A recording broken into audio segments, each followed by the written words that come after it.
This, alongside the golden retriever girlfriend and black cat girlfriend, is one of the stereotypes about lesbian that seems so accurate.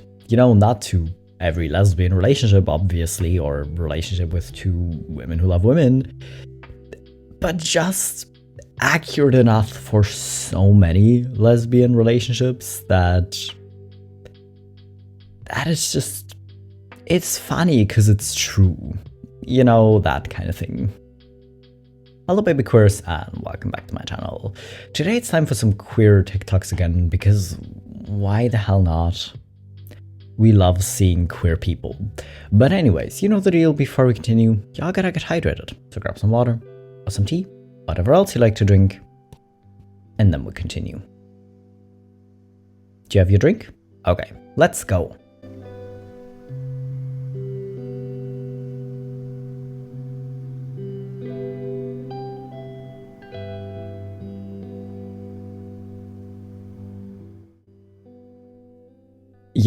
I consider myself one of the lucky ones, because when I got my new Doc Martens like 3 years ago, my first pair of Doc Martens, by the way, I had heard about like everyone saying you need to walk them in or you need to break them in quite well because a lot of people get like weird pain at first. I never, ever had pain from my Doc Martens, and I realize how lucky I am. But for those of you who do, especially when you have like new Doc Martens that you still have to break in, if this seems like something that would help, go ahead. I had to share it with you because I don't get like weird sores from Doc Martens doesn't mean y'all don't.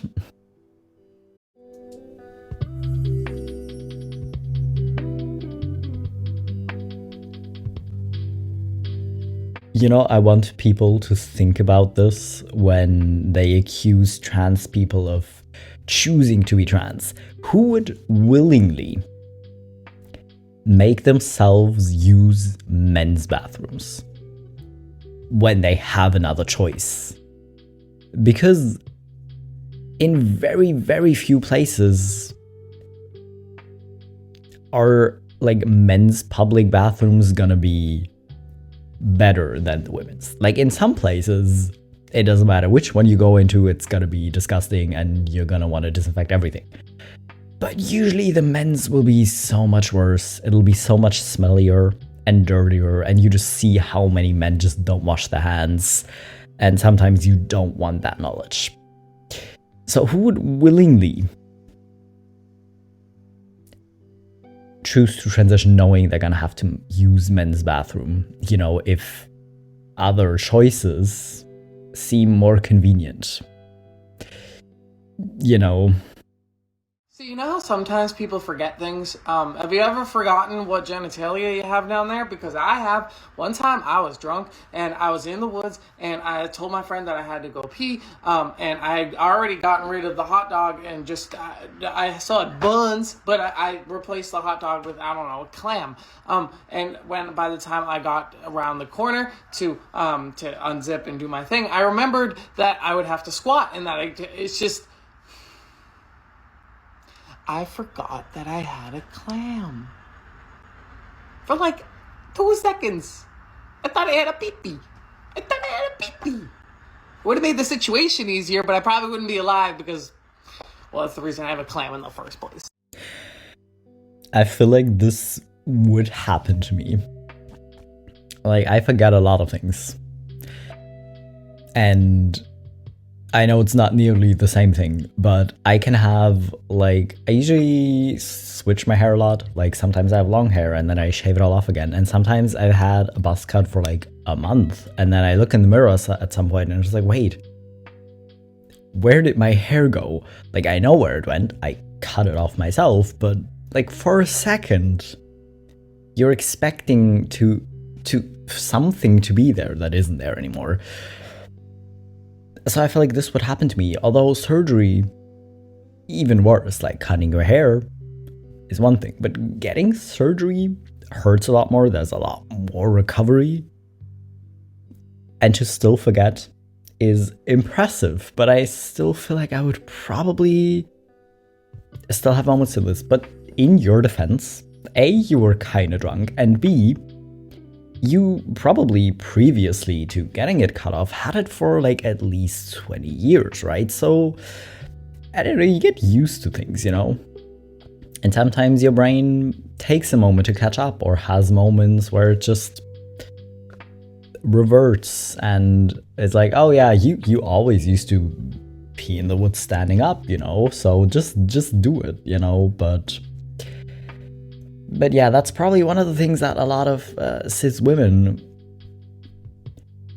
want from men, or like are jealous that men can do, is being able to pee standing up.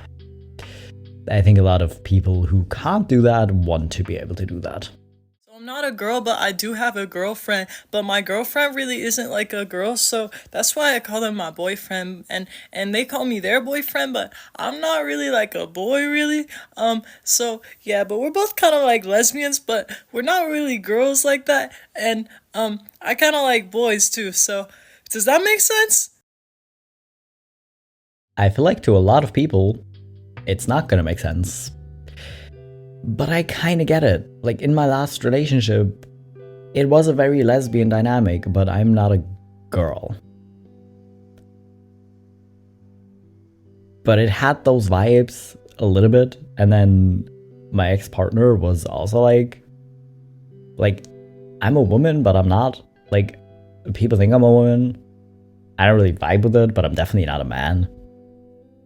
But like, is it like important enough that I need to call myself non-binary? Is it just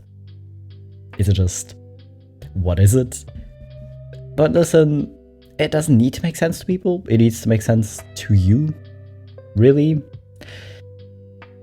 And this is a little bit why labels are important, because then you can just like sum it up a little bit easier, maybe. But then again, if you don't want to choose a label because it doesn't feel accurate enough, or it just seems like weird to you, then you obviously don't need to.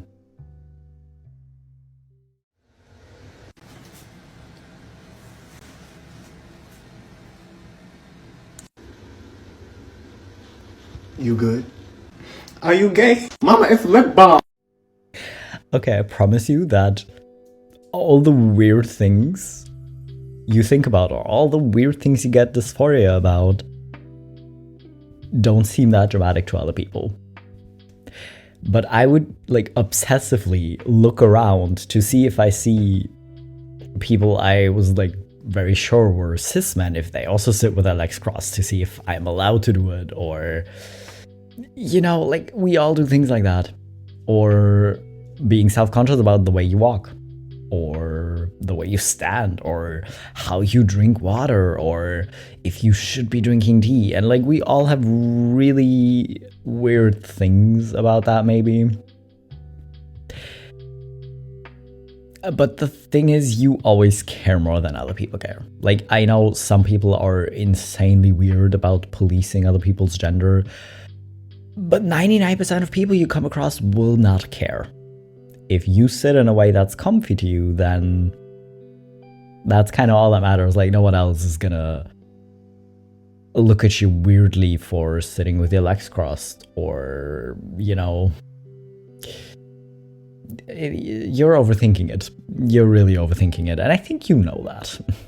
Trying to think of a gender neutral way to say go off king or go off queen to my non-binary friend, and all that came out was go off thing.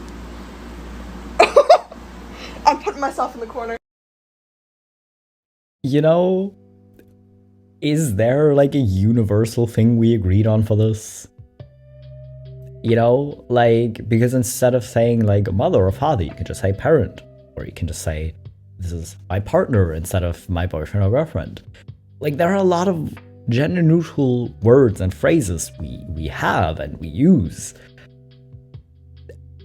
But what do you say in that moment? Like, you know, it kind of really depends on the person. Like, maybe they just don't really care, and just, I think if you say go off king or go off queen, is like fine even though they're not a man or a woman. You know, it kind of really depends on the person, but is there a kind of universal gender neutral phrase like this? Because I don't know, me personally, like you could say either and it'd be okay with me because you're not actually being like, oh no, you're a girl or you're a boy. It's not really that vibe, it's really more of a chill vibe. You know, so I personally wouldn't care, but maybe check with your friend if either of those options are okay, or try to find one with your friend, I guess. Me, after hearing my sister yell Maximus to ask where keys were, I told her T-minus less than 3 minutes before about basically being trans. Did you tell her that you wanted to go by Maximus now? Or did she actually give you that name? Either way, props to your sister. Like, the first time I watched this, I kind of thought she did this before finding out you're trans, like before you told her. But I think she was just really chill, and you had literally just told her, and then she was like, damn, where are the keys? Where are the goddamn keys? I need to go right now. Help me find the keys, my guy. Just tell me where they are. And just yell to get your attention, but in the most supportive way she could in that moment. Like, either she knew your name and immediately was able to switch, which is really chill, or she gave you your name. And honestly, like, having this be the story of how you got your name is kind of funny. And kind of a brag about how cool your sister is. But that's kind of funny. Also, isn't the horse entangled also called Maximus, or do I just think it is? Let me Google, hang on. The horse is actually called Maximus. Did she steal the name from a horse? But either way, it is a pretty cool name. So, I don't know if you chose it or your sister did, but it's a cool name either way. I want to be a boy so bad, but I want to be born a boy. I don't want to be trans because then I'll never be a real boy. Do you see that wall? I'm putting your head through it. It's giving internalized transphobia, really. Like, I know you're probably not, like, saying it to be transphobic. You're not saying it to be like, oh, but trans men aren't real men. You're probably just, like, thinking that it's too complicated. But listen, if you do phrase it like that, then you're just gonna seem transphobic. Like, sure, like, having to, you know, go to a million doctor's appointments and, you know, years of therapy to be able to access hormones and to be able to get surgery, and it's all like expensive and way more complicated than if you just magically wake up one day as, you know, the gender you are, or if you were just born that way. But still, you sound transphobic if you say it like this, and also that's not proving to anyone that you aren't actually trans, because yeah, this just sounds like you wishing you could live as a boy, you know?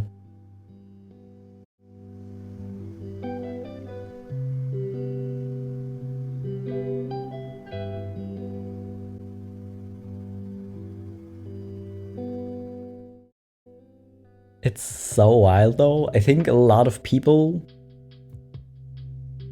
it's like honestly the same with being trans, because people try to imagine it the wrong way, because they're very used to how they experience attraction and how often they experience attraction and like all the things that seem like fun to them and enjoyable to them, and then they just assume being like them, but then having to go without really and think that's the same thing. But the thing is, if you don't experience the thing in the first place, it's not sad or miserable. Like, yeah, a lot of ace people maybe have periods at least where they hate it because it's just difficult to deal with other people, or they feel like they're maybe missing out.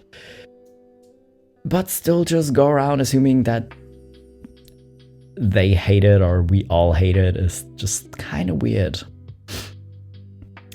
But yeah, I've had the same thing about being trans, where people just like try to imagine it the wrong way around, whether they're like a cis guy and then they try to imagine what it would feel like to want to be a woman, when that's kind of the wrong way around. They would need to picture themselves like being in a woman's body, for example. And you know, I think people kind of maybe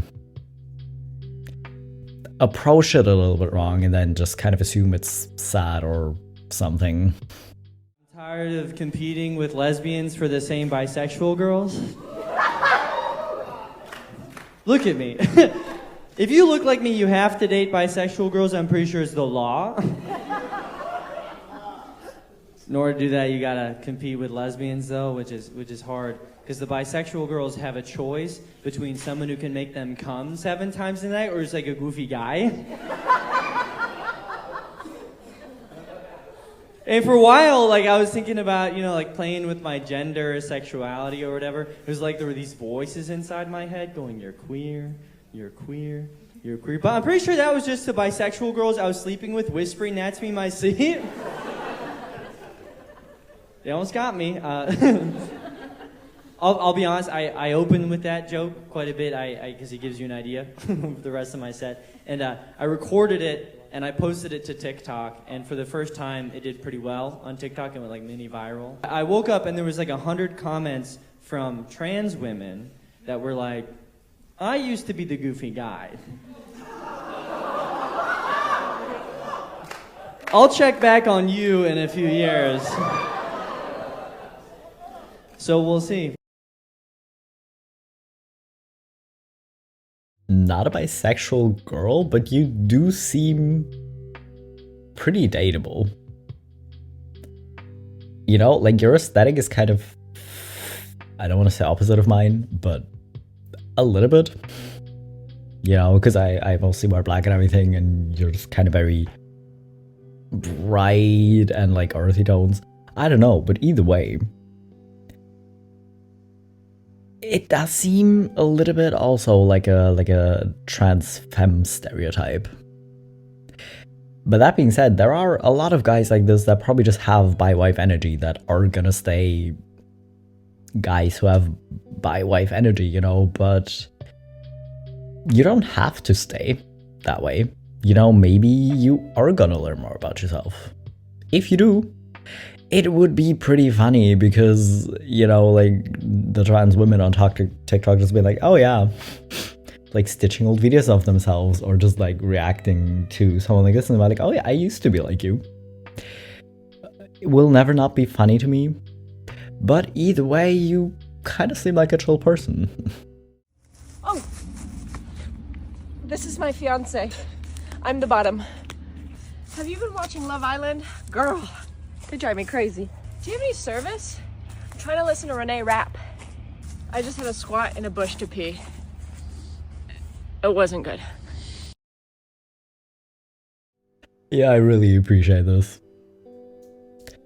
And honestly, same. I will purposefully like hang back a minute or like take out my phone or walk extra slow so that if I walk home at night behind like a girl or a woman, they won't feel threatened. I would be too socially awkward to say anything.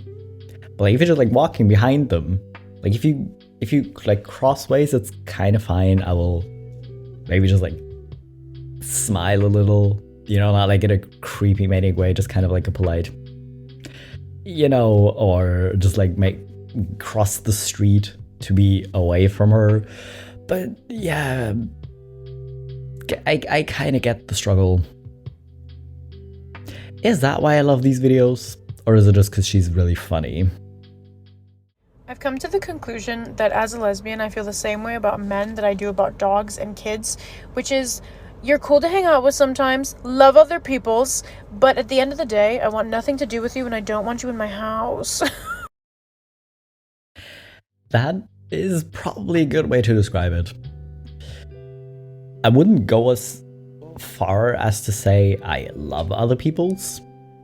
Dogs, yes, dogs are usually very cute.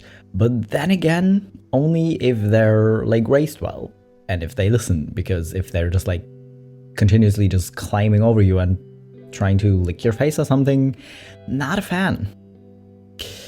Really, but sometimes other people's are cute, you know, and okay to hang out with, but that is still probably a good way to describe it. Yeah. And definitely with kids. Like, kids are sometimes cute and like fun to be around because kids say weird things. But that doesn't mean I want any of my own or want them in my house because they're gonna touch things, they're gonna try to climb things that aren't meant to be climbed, they're gonna make everything dirty and maybe break something. So I don't want them in my house. Where are the dishes? I put them away. I didn't ask you to do that. I know. They're put away correctly. Yeah. What are you doing? Making sure you're real. I know you can't get me pregnant, but you should try. Mom, you'll never guess what the fuck just happened.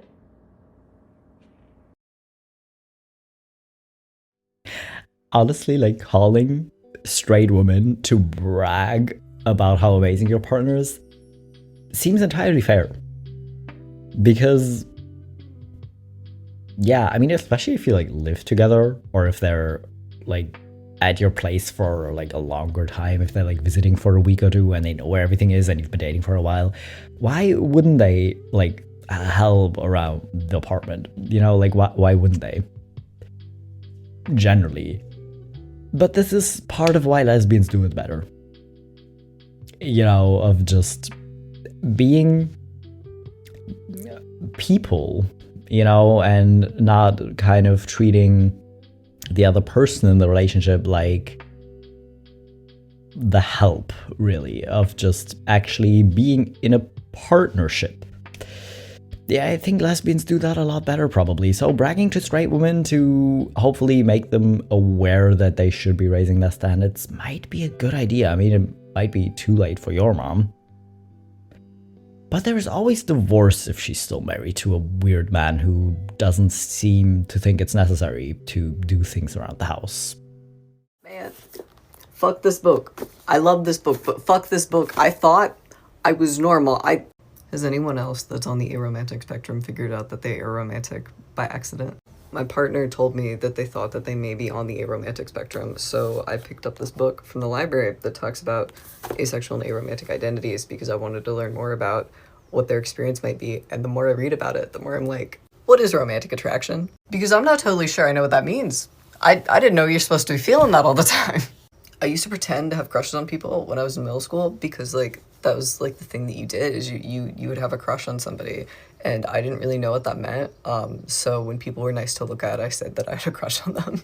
I have been on dozens of dates that I didn't know were dates because they didn't be like, let's go on a date. They were like, let's do this thing together. And then later they tell me they have a crush on me and I'm just like, huh? And I love my partner. I love my partner to death. I've always described a relationship as being like friendship plus plus this like emotional and physical intimacy. But I didn't know that romantic attraction was something you were supposed to feel like all the time towards a partner, apparently. Most of the time when I'm in a relationship with somebody, it's just this like desire to be like emotionally close with them and do things with them. And then every once in a while, there's a burst of romantic attraction. This is shaking me. This is shaking me. Okay, the book is called Ace and Arrow Journeys. I couldn't find an author in a few seconds to look up this book, but I'm pretty sure you're gonna find it if you just like Google this title. But that makes a lot of sense. You know, it doesn't, because what the hell do you mean you're supposed to be feeling it like at all times, really? Or just like regularly, like every day? Like that's like, I don't even know if I've ever experienced romantic attraction. You know, but what do you mean every day? That seems a bit excessive. Like, what do you mean all the time? Like imagine finding out this way though. Like, you're just like trying to do a nice thing for your partner or a friend or whatever to understand them better, and then finding out something about yourself. That's also You know, some people get really funny, like, origin stories. You're one of these people, apparently. Anyways, that was all the TikToks I have for today. I think my TikTok algorithm likes calling me out and telling me I'm error ace because I had a lot of those, actually. But anyways, I hope you enjoyed these TikToks. I hope you're hydrated. If not, maybe go drink something now. And I'll be back in a few days with my next video.